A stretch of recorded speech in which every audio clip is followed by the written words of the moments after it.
Hi everybody, I'm Michael. Welcome to Let's Grow.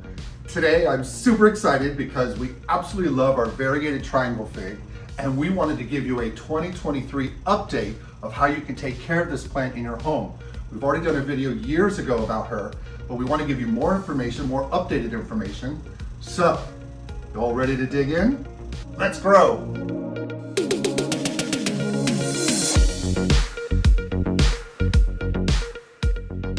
Okay, before we go into the details on how you take care of the variegated triangle fig, let me tell you a little bit more about this beautiful houseplant. She goes by the botanical name Ficus triangularis Variegata, and she's native to Southeast Asia. Isn't she a beauty? Oh, love this plant. Her main characteristics are these wonderful, wonderful variegated leaves that have this nice grass green center and these yellow to white margins. Oh, she's so adorable. You will love this houseplant, but she is not for the faint of heart, and we'll go into plant care in a minute. But I just want to tell you that this makes such a striking houseplant. We absolutely love ours. She's a charmer, and I know I say that a lot of our videos, but she is really a really cool plant. So on her characteristics, she's a ficus, so she's going to be in the same family and genus as the ficus taniki here, but there's so many different species and varieties that they all take these different shapes and sizes. But being a ficus, it's a tropical plant, native to Southeast Asia. So she's going to want a little bit higher humidity, and again, we'll go into plant care in a sec. But she forms this wonderful mounding growth habit. It's really cool and interesting. Ours comes from a central stem, a central leader, but she's actually there's a co-dominant leader that comes out here. Here are the two main leaders, and then she branches off from that and forms these wonderful billowy branches with these fascinating leaves. And as you know, this is what I'm talking about next. Happenstance. We're suckers for variegated plants, and this one is no exception. This I just felt, is the fruit, the fig that comes off the plant. We'll zoom in so you can see this. Ours is doing this again, and when she does this, she does go through this process of where she goes through this fruiting effort, and then sometimes she'll drop some leaves. And that's one of the main reasons why we're doing this video today, is a lot of people have asked about what happens when this plant drops its leaves. So finish up about plant characteristics, and then we'll jump into plant care. She'll get to about 28 inches overall inside, but it's going to take you quite a while.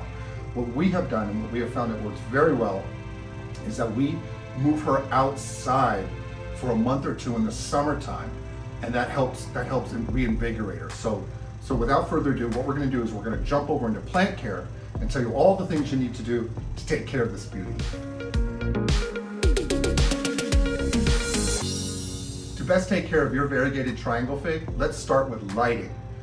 This plant will love high light, and that's going to be 500 foot candles to 1,000 foot candles.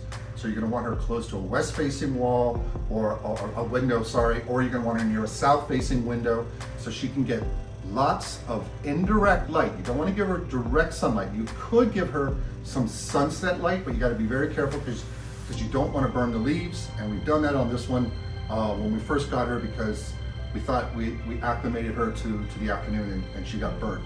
So she wants higher light. She can handle lower light, but she will probably drop some leaves, and that's probably the biggest thing you need to take away from here is that lighting's very important, and that also this plant will drop leaves occasionally, so you don't need to worry about it. I'll show you some here. She's already dropped a few, which is totally normal.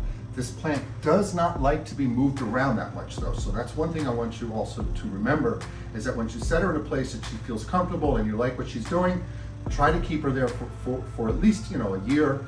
If you want to move her, don't worry, you can do that, but she may go through this little adjustment period where she will drop some leaves. Another thing this wonderful plant will do is that she'll send out all these beautiful figs, and ours is doing it again. She just loves to do that.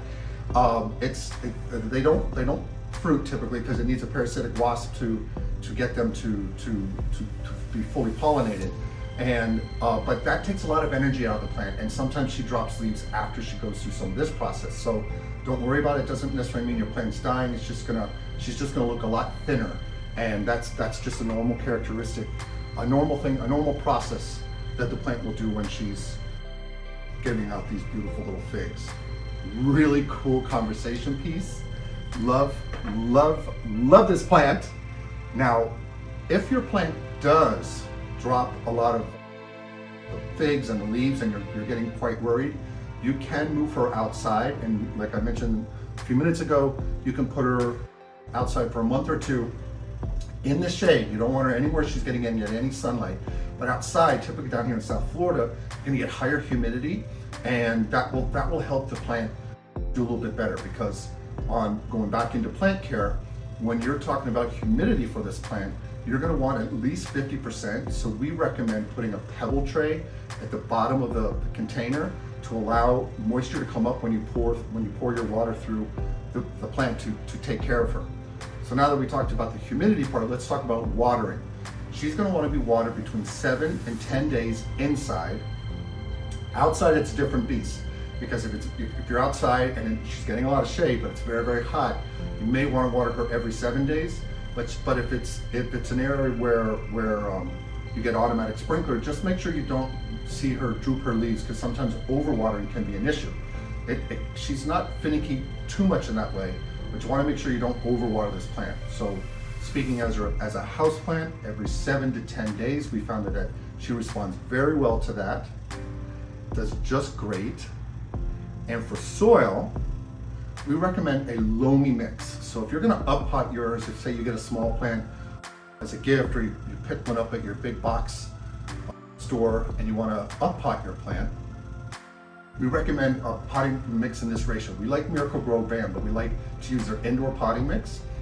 We recommend that you use 70% of that indoor potting mix, add 20% worm castings, mix that all together. Now you're at 90%, and that's gonna be a real rich organic mix. But then we want you to add 10% perlite to that to allow for proper drainage.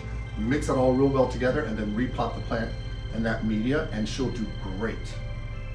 Just a really cool plant. I keep going back to what I want to tell you about plant care, but then I look at her and I go, oh, look at her, so pretty. Now on temperature, she'll do fine, 60 to 80 degrees, no problem. She doesn't like drafts. We found out when you get an AC blast, so be aware of that. That could be something you need to be aware of. And on fertilizer, she's not that picky. We've done a 936 in the past. We've also lately been for 2023 been just basically using a 20-20-20 well-balanced liquid fertilizer from April through September, and she does great. Outside, you could add some Osmocote. If you're keeping her out in the summertime, you could add some Osmocote, a little handful of that to the base of her, because outside they tend to grow a little bit more. They grow a little bit more robustly. So this is what our little takeaway for how to take care of this plant as a house plant is: if you run into a concern where she's dropping leaves or not looking her best, bring her outside. If you live up north, just be very careful of the time of year you're doing this. You don't want she's cold sensitive, so you want to bring her out where she can get a little bit more higher humidity and a little more brighter light. Anywhere outside is going to have more than 1,000 foot candles, which is fine. You just don't want any direct sunlight on it, on her beautiful leaves, because it will burn her. And for pests, she doesn't really have a lot. She can get spider mites, mealybugs, but she's pretty tough in that regard. We haven't seen any scale on her, but what a cool plant! Just love her. Now, what we're going to do is we're going to encapsulate all this that I just said into written care instructions, and then we'll come back and do a quick closing at the end. Let's go on to that step.